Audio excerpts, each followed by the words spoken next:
Give a big hand to Timur Artemyev, entrepreneur and health span philanthropist, director of the board at Retroto from the United Kingdom.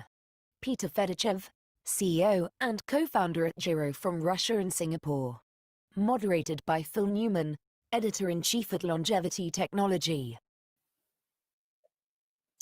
Hi everybody, my name is Phil Newman. I'm the editor-in-chief of Longevity Technology. We're a #1 destination for people that are involved in the emerging sector of longevity, both investors and startups. And I'm joined today by Timur Artemyev and Peter Fedichev. Good afternoon, gentlemen. Well, how are you both? All good.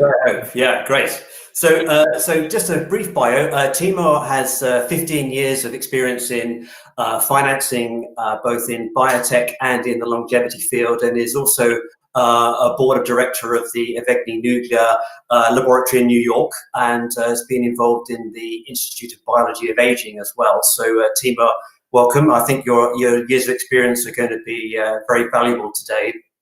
Thank you. And Peter Fedichev is an entrepreneur and scientist with over 20 years of experience again in biotech. And Peter co-founded 2 biotech companies, Quantum Pharmaceuticals, a drug discovery company, and Giro, a very exciting longevity startup. So I'm very pleased to have you both here today to help us with this this question about longevity.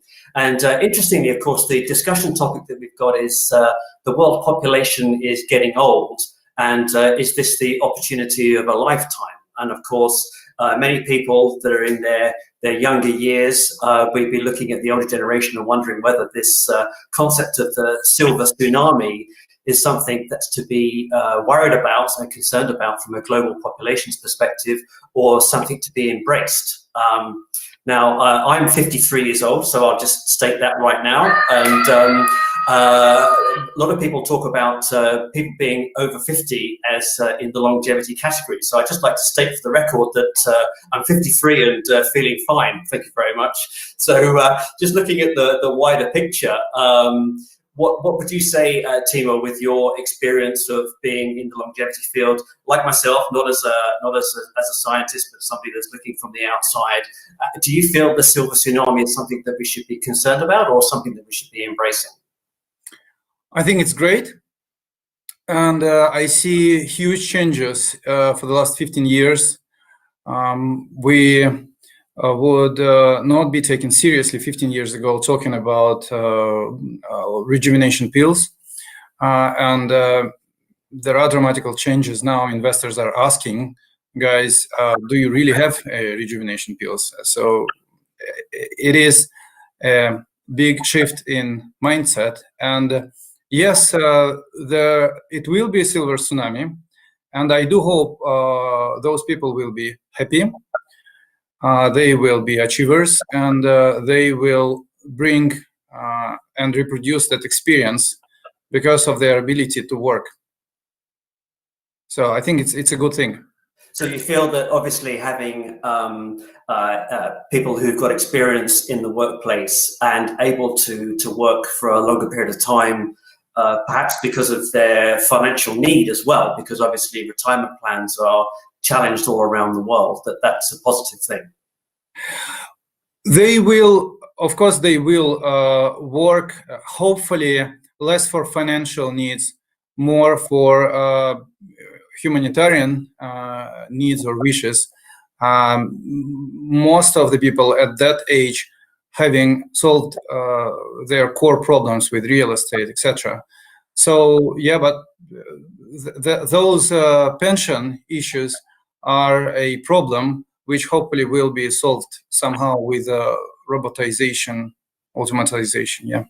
Yeah, excellent. And of course, Timur mentioned there an anti-aging pill, and of course, Peter, a pill that cures all age is something that is going to be quite a significant challenge scientifically. And I know that your organization is looking more across the scope of targets for diseasing. So could you maybe just explain about your view on the science of a longevity pill and how far away we may be from that? Oh, thank you for the question. It appears that everyone ages. That's what we know from our early years. And I would say that we're kind of victims of anthropocentric view. So it turns out, and people started believing in that for maybe 20 years, that there are animals which do not age. Of course, some primitive animals do not age, and that was always fun in biology, but nobody was thinking seriously about that. But it also appears that there are some birds, there are some fish, there are some mammals which do not age. Just last year, Calico, which is the daughter company from Google, made an experiment involving 6,000 animals, naked mole rats. And they observed that with this number of animals, they know for sure that for a few thousands of years, these animals do not age, and those are mammals. So first, what I want to bring here is that it appears that there are animals as advanced as mammals which do not age. And if somebody knows how to do that, for us, for engineers, for bioengineers, that's not even a challenge. We need to be able to reproduce it with our own hands. And there is now the whole industry starting to try, not even try, to do it, to slow down or maybe even reverse aging. Yes, and I guess that this is the category of therapies that a lot of people in the space are calling rejuvenation therapies. And of course, a lot of rejuvenation therapy technologies are focused on specific targets. So there may be what are called senolytics, which are helping with cellular aging and the process of cellular aging in the body. But of course, there's a consideration to say, well, okay, well, maybe my cellular structure is not aging and I'm extending my life, but maybe my cognitive function is still diminishing. So this concept of dealing with a rejuvenation therapy that wraps all elements of aging is obviously really the point where we as a sector would like to get to. And I guess that I'd be interested in either Timur or Peter, your views on whether we should be incrementally moving towards a longevity outcome, helping people with perhaps their cellular aging while we get on the journey towards a poly pill for aging. Do you feel that there's a stepping stone in this process? Peter? Well, I would say that there is a growing consensus now among the practitioners of anti-aging technologies, is that for whatever magic or somewhat understood reason, if you have a pill which slows down or rejuvenates an aging or rejuvenates an animal, you magically see improvements in multiple what is called pillars of aging. For example, in our experiments, we rejuvenate the immune system of mice, of animals, but at the same time we see cognitive improvement, and that's what everyone else sees. Just one thing, just to get you a feeling what's going on there. You may know that if you put a younger person in the room, a kid, this kid starts running around the room and investigating the corners and so on. If you put an adult in the room, you go into the center and you chat with another adult. You don't see anything fun in investigating one more corner. You have seen those corners in your life a lot. So what appears to happen when you do a rejuvenation pill like a senolytic, if you give it to a mouse, an old mice starts exploring the room. So it's less depression, more fun. The exploratory behavior is also reset. So multiple pillars of aging are reduced at the same time. So that's why I'm kind of optimistic. If you do things right, you don't only see an animal with a wonderful immune system. You see better cognitive abilities, you have better mood, and hopefully more exploratory behavior. Understood. So obviously that's the high level view of where the sector is endeavoring to get. Now, Timur, obviously you're famously involved in a company called Retrotrope, which is classified as a longevity business. Maybe you could expand a little bit more on why you got involved in that company and what opportunities you saw there. Yes, this is one step towards staying healthy and not getting old so quickly as people got used to. We are fortifying cells, cell membranes, mitochondria, and eye retina, and we are at the last stage of clinical trials. So hopefully that will give people extra few years in their lives and those few years are very important for them, because they will stay healthy, they will stay conscious. I think it is incredibly important. Also, Retrotop is dealing with some diseases caused by genetics. For example, ALS. If you do remember Ice Bucket Challenge, when famous people would put an ice on their head and shoulders. Yeah. So that's the reason why I decided to be involved. And if tens of such an incremental steps will be realized, we will probably live 10, 15, 20 years longer. And who knows what will be invented at that time. Yeah. So obviously, with regards to getting involved in an organization as an investor, what are you looking for from the founders or from the science that sits behind the technologies? What are the triggers that you're looking for in an investment opportunity in longevity? Of course, I have got two different approaches. As a philanthropist, I am supporting a scientific lab, and this is a fundamental science, which is rarely pays off into a real spin-off companies and real business and exits with cash. Rarely. Another approach is when I see the company which is doing a very important thing and struggling with investments simply because industry is doesn't count this company as a famous one or trendy one. And for example, that has happened a year and a half ago when Retrotop needed money to start clinical trial on children. And since I put my money into, other investors came and also put money into, and now we are at the end of last phase of clinical trials with the real hope and grounds to file an application for drug approval into FDA. Very good. So I guess that what you're looking for is a tactic where you're looking for a recognized disease to prove the safety of a drug or an intervention, with a view then to progressing that forward then to perhaps a longevity type application. Yes, correct. Yes.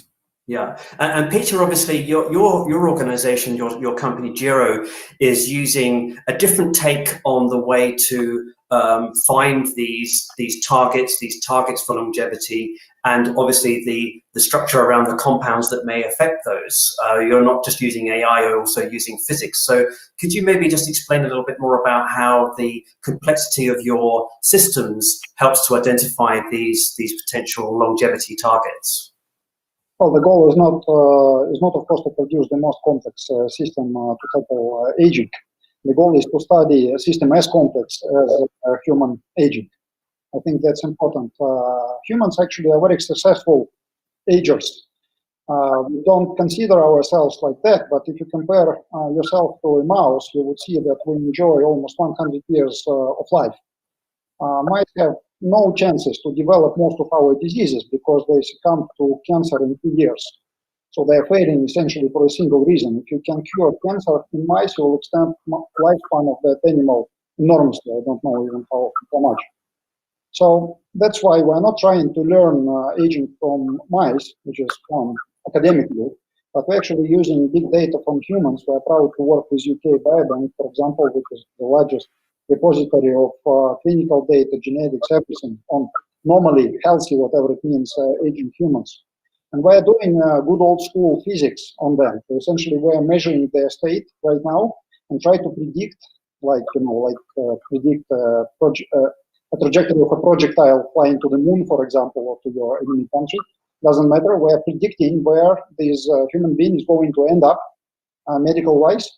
And once we have such a predictive model, we should be able to learn from the model how to interfere and slow down the aging.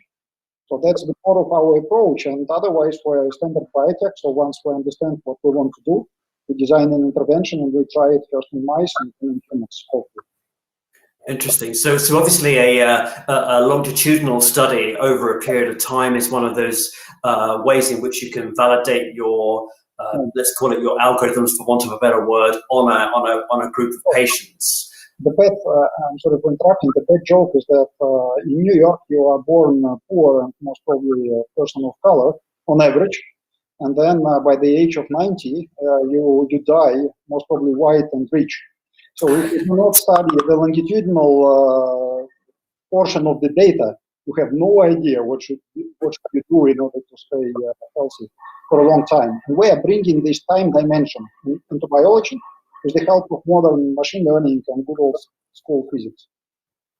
Right. So I mean, when you're modeling your outcomes, because I know that you're based in Singapore and you're working with Professor Brian Kennedy, who obviously is another pioneer in the field of longevity.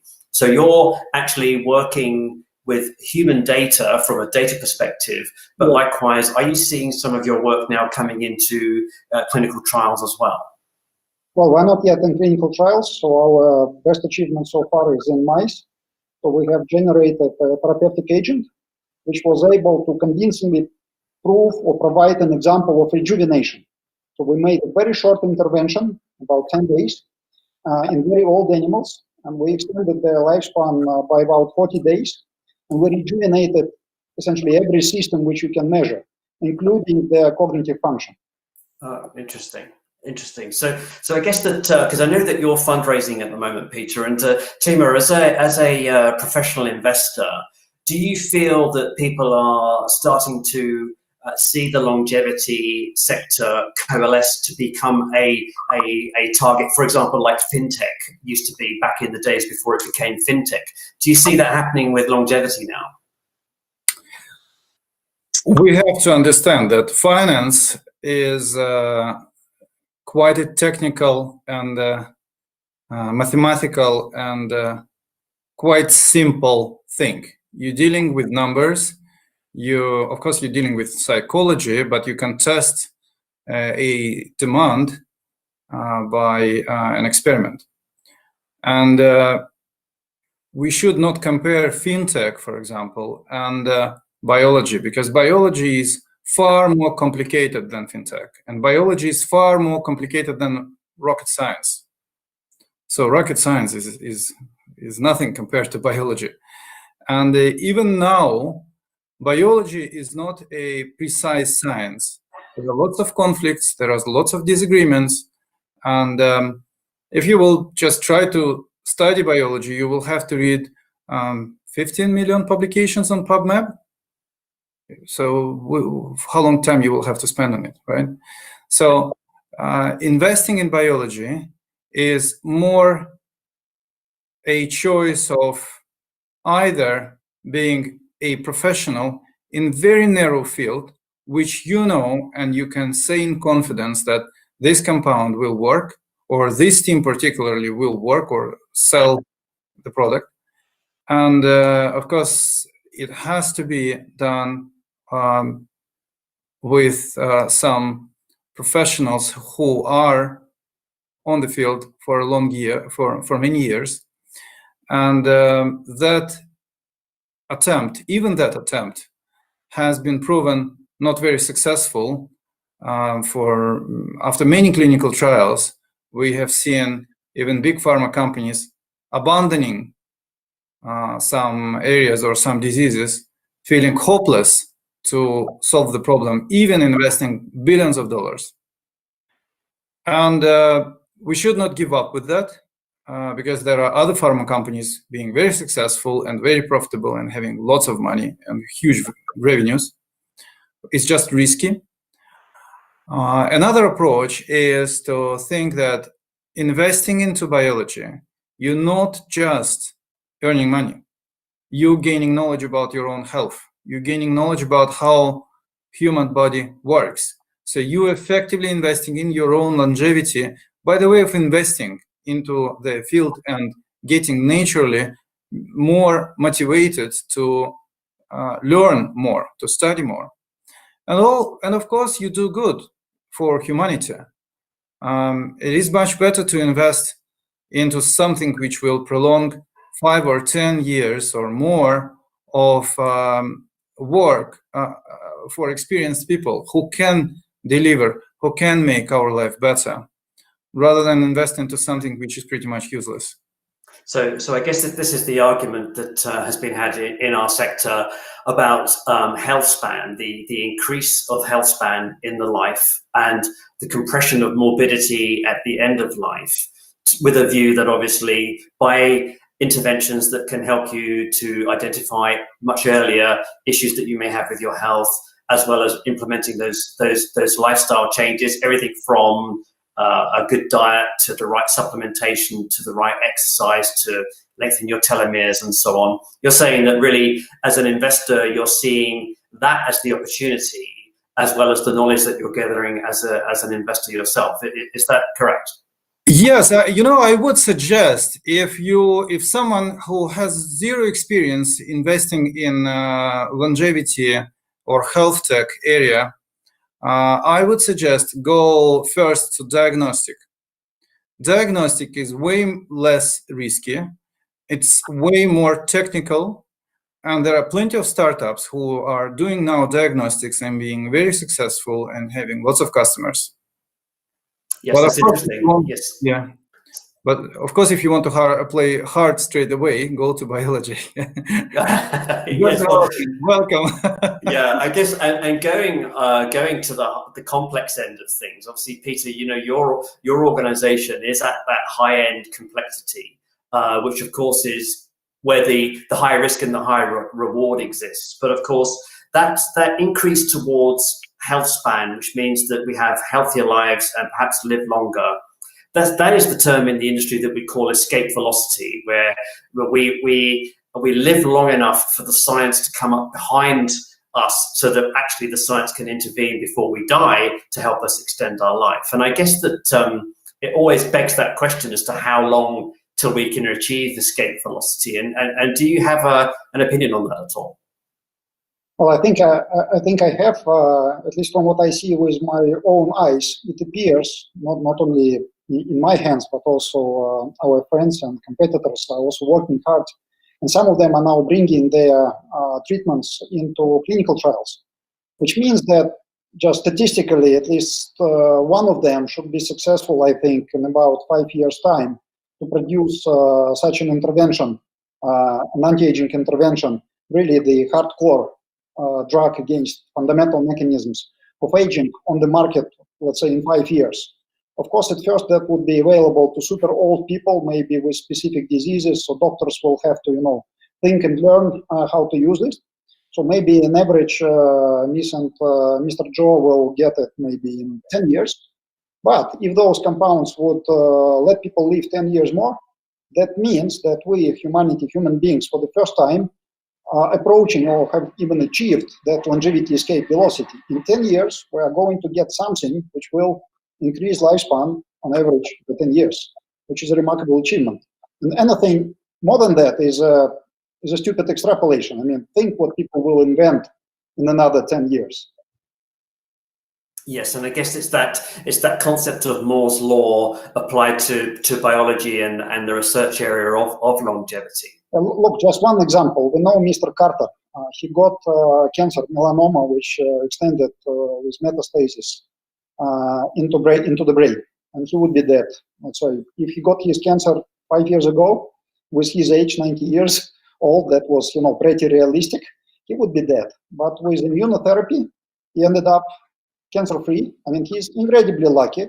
So only 10% of people are as lucky as he. But nevertheless, for him, just 5 years of biotech progress was a binary event, differentiating between life and death. So that's what I see, kind of an example of what kind of things lots of people can actually do against all kinds of the diseases if you are let live 5 more years. Right. Yeah. And I guess that just thinking then about our audience today, we're going to have a mixture of people that are pre-startups, startups, scale-ups, people looking to invest. Obviously, we are representing a conversation about the field of longevity. I personally have seen an acceleration over the last 2 years of investor activity and startup activity. And Timur, you mentioned, of course, that diagnostics is a growing area. We get a lot of products that people ask for us to review about managing biomarkers of whatever nature. Where would you see the maturity of the sector now from an investor's perspective and a startup's perspective? Do you feel that we're still, right at the bottom of the Gartner hype curve, that we're still very early stage, or do you feel that the sector is now starting to grow in people's minds and awareness? Either of you. Let me answer first. I think we are at the very early stage, because at the moment we see a huge success in a very primitive diagnostics startups. For example, let's say Flow, the startup which has got quite a simple functionality, but acquired a lot of customers and got fantastic exit. So I can easily predict that in the future we will have way more sophisticated technologies with also exits, but we are at the beginning. For example, I can tell you one idea which is kind of flying in the air, which is very weird. That's why I will say that, but still possible. A father of one of my friend and colleague has died from skin cancer. And when you go to a doctor, the doctor has to physically look at all the spots on your skin, which is a waste of time. Let's imagine I can easily do it in my shower. I would have tons of cameras around inside my shower. So when I'm taking my morning or evening shower, AI system would scan all the spots and identify new ones and ask me, could you please make a picture of that? Yeah, I don't mind with the fact that cameras will look at me being naked. I feel way more comfortable that I am being assessed twice a day with new spots.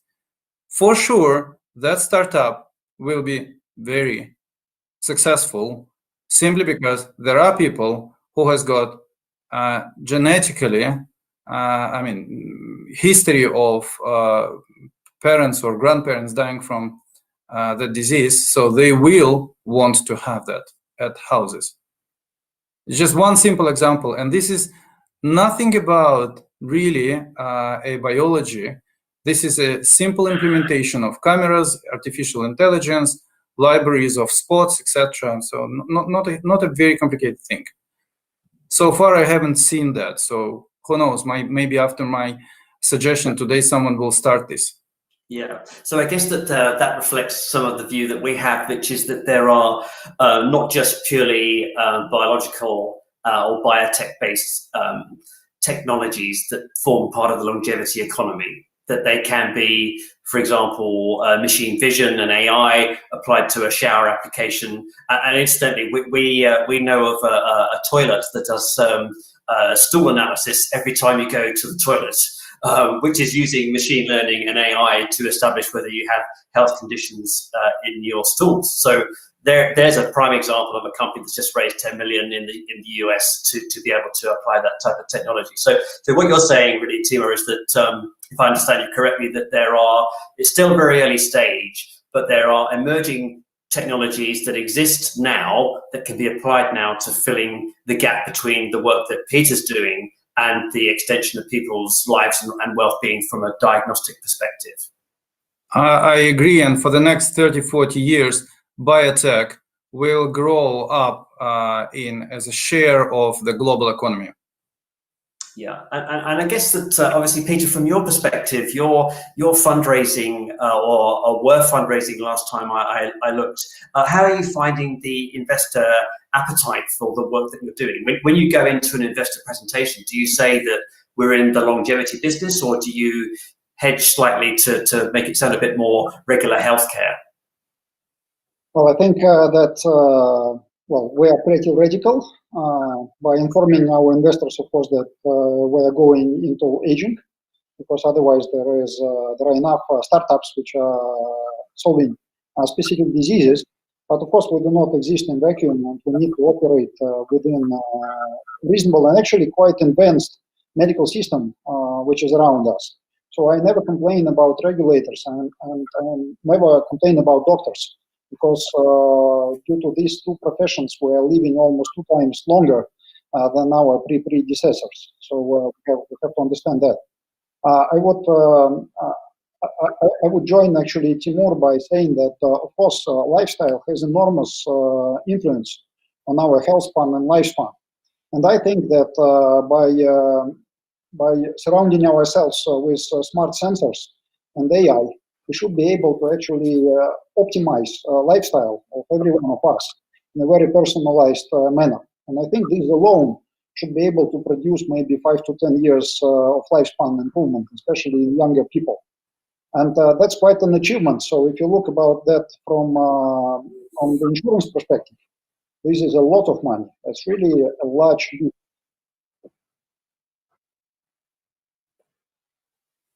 So I think somebody will make up such a startup, and people will get to live longer even before we get our hardcore pharmacology.